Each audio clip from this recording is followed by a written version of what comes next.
옛날 경기도에서 손꼽히는 거부였던 최진사는 황금으로 만든 접시에 밥을 드시고 비단옷만 입을 정도로 부유했습니다. 그러나 그의 마음은 늘 불안감으로 가득 차 있었습니다. 가진 것이 많을수록 언젠가 그것을 모두 두고 떠나야 한다는 두려움이 컸기 때문이었습니다. 어느 날 밤 최진사는 몹시 불길한 꿈을 꾸었습니다.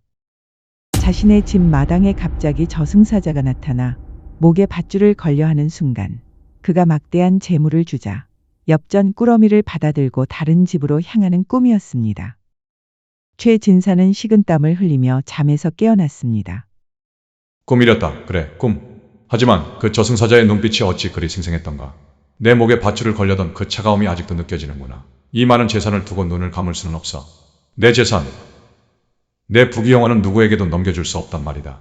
그래, 돈이라면 내 명줄도 살 수 있을 것이다. 이 불길한 징조에 최진사는 곧장 당대에 가장 용하다고 소문난 점쟁이를 몰래 불러들였습니다. 자네, 내가 어젯밤 흉측한 꿈을 꾸었네. 내 명줄이 어찌 되었는지 자세히 보아주게. 이 많은 재산이 있는데 명이 짧다면 무슨 소용이겠나. 진사 나으리 송구하오나 하늘의 이치를 거짓으로 구할 수는 없사옵니다. 나으리의 명은 이제 보름을 넘기기 어렵습니다. 최진사는 경악하여 탁자를 내리치며 말했습니다. 보름이라니. 말도 안 돼. 이 많은 재물을 보고도 그런 말을 하는가. 모든 것을 바쳐서라도 살고 싶네. 명을 늘릴 방도를 찾아보게. 명은 하늘이 내린 것이라 바꾸기 어렵습니다. 허나 나으리의 짧은 명을 대신 가져갈 업동할 일을 찾는 묘책이 있긴 합니다. 업동이라니? 그 방법을 소상히 일러주게. 내일 새벽 사람이 많이 지나다니는 사거리에 나으리의 짧은 운명이 담긴 엽전 꾸러미를 놓으십시오. 그 돈을 욕심내어 가져가는 자가 있다면 나으리의 명은 그 자에게 옮겨갈 것이고 나으리는 애군을 피할 수 있습니다. 재물로 타인의 목숨을 사는 잔혹한 계략에 최진사는 조금의 양심의 가책도 느끼지 않았습니다. 그는 가장 값비싼 엽전으로 꾸러미를 만들어 준비해 두었습니다. 한편 같은 고을에 살고 있던 이몽 총각은 홀어머니를 모시며 나무를 팔아 근근히 생계를 유지했습니다. 그는 등에 짊어진 나무만큼이나 무거운 걱정을 안고 살았습니다. 어머니 병세가 날로 깊어지시는데 에휴, 이놈의 나무를 팔아도 약값은커녕 한겨울 땔감도 부족하구나. 대체 어찌해야 할꼬. 어머니의 병세가 깊어지면서 이몽의 가장 큰 걱정은 약값과 땔감이었습니다. 그는 가난했지만 어머니께 대한 효심만큼은 지극했습니다. 밤마다 그는 어머니 곁에서 정성껏 간호했습니다. 이몽아, 너라도 편히 자야지. 괜히 어미 옆에서 밤을 꼬박 새면 어쩌니? 어머니, 그런 말씀 마세요. 제가 옆에 있어야 마음이 놓입니다. 오늘은 조금이라도 더 쉬세요. 내일은 꼭 좋은 약을 구해올게요. 다음 날 새벽, 이몽은 늘 그렇듯 나무를 팔아 멀리 장에 다녀오는 길이었습니다. 지친 몸으로 삿거리를 지나다가 길 한복판에 놓인 두툼한 엽전 꾸러미를 발견했습니다. 주위를 둘러보아도 주인은 보이지 않았습니다. 이 돈이 네 것인지. 하지만 이 돈이면 어머니께 좋은 약을 지어드려 병을 낫게 하고 올겨울 땔감도 넉넉히 살 수 있을 텐데. 이몽은 갈등했지만 어머니를 향한 효심이 앞섰습니다. 그는 하늘이 효심을 가상히 여겨주신 복이라고 생각하며 엽전 꾸러미를 품에 안고 황급히 집으로 돌아왔습니다. 이몽이 장터에서 돌아왔을 때 초가집 앞에는 겨울바람이 매몰차게 불고 있었고 문틈으로 새어나온 등잔불은 흔들리며 희미하게 깜빡였습니다. 그는 무거운 나무짐을 내려놓고 천천히 방문을 열었습니다. 이몽은 어머니를 보자 말없이 주섬주섬 품을 뒤져 비단보에 정성스레 쌓인 엽전 꾸러미를 꺼냈습니다. 엽전 꾸러미를 보자 어머니의 눈이 커졌습니다. 몽아, 이게 이 많은 돈이 어디서 났단 말이냐? 이몽은 잠시 머뭇거리다가 오랫동안 눌러두었던 한숨을 내쉬었습니다. 어머니, 오늘 장터를 지나다 보니 길 한가운데에 이 꾸러미가 놓여 있었어요. 주인도 보이지 않고 이 돈이면 어머니 약값을 지을 수 있겠다 싶어. 오냐, 내 아들아. 내 덕분에 이 못난 어미가 눈을 감기 전에 귀한 약값을 보는구나. 내 효심에 하늘도 감동하신 게다. 오늘 밤은 내 곁에서 정말 편안히 잠들 수 있겠다. 어머니는 아들이 가져온 귀한 돈을 보시고 오랜만에 얼굴 가득 기쁨의 미소를 지으셨습니다. 그날 밤, 이몽은 어머니 곁에서 오랜만에 평온하고 깊은 잠에 들었습니다. 그러나 그 평온은 오래가지 못했습니다. 한밤중 깊은 잠에 빠져 있던 이몽은 갑자기 가슴 한복판을 짓누르는 듯한 극심한 고통의 잠에서 깨어났습니다. 심장 부위에서 시작된 고통은 마치 뜨거운 쇠망치로 가슴을 계속해서 후려치는 듯했고 급기야 왼쪽 팔과 등까지 번지기 시작했습니다. 최진사의 짧은 명이 이몽의 육체를 통해 그 대가를 요구하는 순간이었습니다. 이게 무슨 숨을 못 쉬겠어! 숨을 쉴 수가 없었습니다. 숨을 들이마시려 할 때마다 가슴의 통증이 더욱 격렬해졌고 온몸은 식은땀으로 흥건히 젖었습니다. 이몽은 소리를 내면 잠든 어머니가 깨어 놀라실까봐 필사적으로 입을 막았습니다. 그는 침상 위에서 몸을 웅크리고 고통을 참아내려 했지만 극심한 통증과 함께 온몸에 힘이 빠져나갔고 사지는 차갑게 식어갔습니다.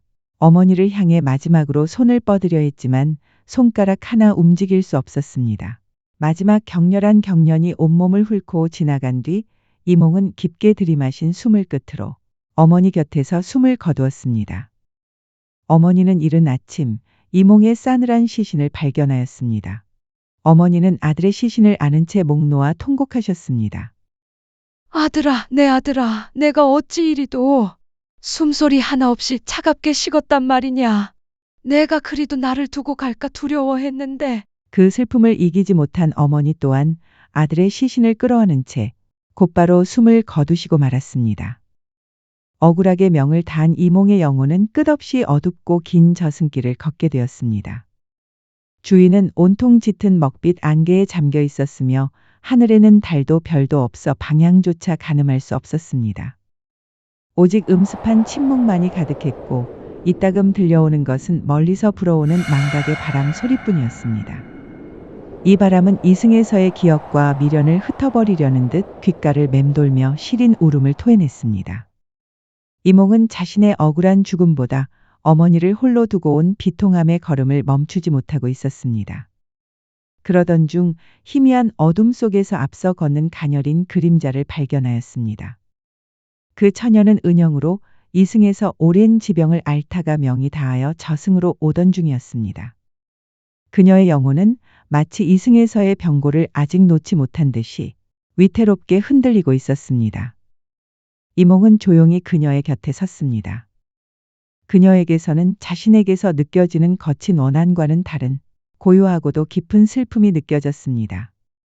낭자, 이 외롭고 힘든 길을 홀로 가시기에는 너무나 버거워 보이시오. 영혼의 기력이 몹시 쇠잔하신 듯합니다. 저는 아직 장가들지 못한 총각이요. 낭자 또한 그러한 듯하니 이 외로운 길을 잠시라도 함께 걷는 것이 어떠하겠소이까? 은영은 인기척에 천천히 고개를 돌렸습니다. 그녀의 눈빛은 너무나 맑았으나 이승에서 겪은 고통 때문에 그 빛이 희미하게 꺼져가는 듯했습니다. 저는 이승에서 오랜 병고에 시달리다 기어이 명이 다했습니다. 제 기력이 다하여 한 걸음 한 걸음이 천근만근처럼 무겁습니다. 이 길의 끝이 어딜지 두렵기만 합니다. 이몽은 그녀의 말에 깊은 연민을 느꼈습니다. 자신의 억울한 분노가 잠시 잊힐 만큼 은영의 영혼은 보호해주고 싶은 가련함 그 자체였습니다. 낭자, 부디 저를 외면하지 마십시오. 저는 이승에서 억울하게 명을 다하여 남은 삶을 이뤘고 낭자 또한 병으로 인해 젊은 날의 행복을 다 누리지 못하고 이곳에 왔습니다. 우리야말로 하늘이 이 외로운 길을 위해 맺어준 인연이 아닌가 생각됩니다. 그는 떨리는 손을 조심스럽게 내밀었습니다. 이승에서는 서로 알지 못했고 인연을 맺을 기회도 없었으나 이 저승에서는 다를 것입니다. 이 차가운 길의 끝이 어딜지 모르나 우리 저승에서라도 부부의 연을 맺어 서로의 존재에 의지하며 영원히 함께합시다. 제가 낭자의 약한 영혼을 굳건히 붙들어 드리겠습니다. 은영은 이몽의 제안에 잠시 넋을 잃었습니다. 그녀의 외롭고 병들었던 삶 속에서 이토록 순수하고 진실한 마음으로 영원을 약속하는 이를 만날 줄은 몰랐습니다. 그의 눈빛에는 억울함 속에서도 피어난 갸륵한 사랑이 담겨 있었습니다. 총각님의 지극한 마음을 제가 받겠습니다. 저 또한 이 외로운 길을 끝까지 홀로 갈 자신이 없었습니다. 기꺼이 총각님의 손을 잡고 부부의 연을 맺기로 맹세하겠습니다. 그녀는 떨리는 손을 내밀었고 이몽은 조심스럽지만 단단하게 그 손을 맞잡았습니다. 두 영혼의 손이 맞닿는 순간 차가운 저승길의 어둠 속에서 처음으로 따뜻하고 희미한 빛이 감도는 것을 느끼게 되었습니다. 억울함에 얼어붙었던 이몽의 마음과 병고에 지쳐있던 은영의 영혼이 서로에게 안식처가 되어주는 순간이었습니다. 그들은 비로소 저승에서 부부의 연을 맺고 서로 의지하며 끝없는 길을 함께 걷기 시작하였습니다. 그들은 걷는 동안 서로의 이승에서의 삶을 조용히 나누었습니다. 그렇게 한참을 걷다가 보니 저승의 짙은 어둠 끝에서 희미한 빛이 새어나오는 거대한 판관의 관청에 다다랐습니다. 둘은 이제 판관의 최종 심판을 기다리게 되었습니다. 이몽과 은영은 손을 잡고 저승 판관 앞에 나아갔습니다. 판관은 이몽의 명부를 보더니 분노했습니다. 이몽, 내 명부에 아직 40년의 수명이 남아있거늘 내가 부자의 명을 대신 짊어지고 왔구나. 너는 다시 이승으로 돌아가야 마땅하다. 판관 나으리. 제가 제 명에 죽지 않았다면 돌아가야 합니다. 허나 저는 이미 은영 낭자와 부부의 연을 맺기로 약속했습니다. 이 약속을 어기고 저만 홀로 돌아갈 수는 없습니다. 하지만 아프신 어머니 때문에 돌아가야 하는데, 어찌해야 할까요? 이몽은 어머니에 대한 지극한 효심과 은영과의 사랑의 약속 사이에서 괴로워하며 갈등했습니다. 갸르카도다. 너희의 마음을 내가 높이 산다. 내가 너희 둘을 함께 다시 이승으로 돌려보내주마. 감사합니다. 허나 너희가 이승에서 다시 만나려면 이 징표를 잊어서는 안 된다. 이 징표는 너희의 인연을 이어줄 천생의 끈이니라. 판관은 책상 위에 놓여있던 맑고 깨끗한 백옥패 하나를 집어들었습니다. 그 백옥패에는 4글자 쌍세동행, 즉 두 세상에서 함께 걷는다는 글귀가 섬세하게 새겨져 있었습니다. 판관은 이 옥패를 정확히 반으로 쪼갰습니다. 이 조각들은 쪼개진 단면이 마치 산맥의 능선처럼 울퉁불퉁하여 오직 두 조각이 완벽하게 합쳐질 때만 하나의 패가 될 수 있었습니다. 이몽, 너는 쌍새가 새겨진 조각을 받으라. 은영, 너는 동행이 새겨진 조각을 받으라. 이 옥패 조각은 너희가 이승에서 서로를 알아보는 천생의 징표이니라. 만일 이승에서 만나게 되거든 이 두 조각이 흠결 없이 하나로 딱 맞는지 확인하라. 만일 맞는다면 하늘이 허락한 인연이요 아니면 서로의 길을 가야 할 것이다. 이 징표를 잊거나 잃으면 둘은 평생 만나지 못할 것이니라. 판관은 엄중히 당부하며 그들을 이승으로 돌려보냈습니다. 이몽은 다시 숨을 쉬며 깨어났지만 어머니는 이미 돌아가신 후였습니다.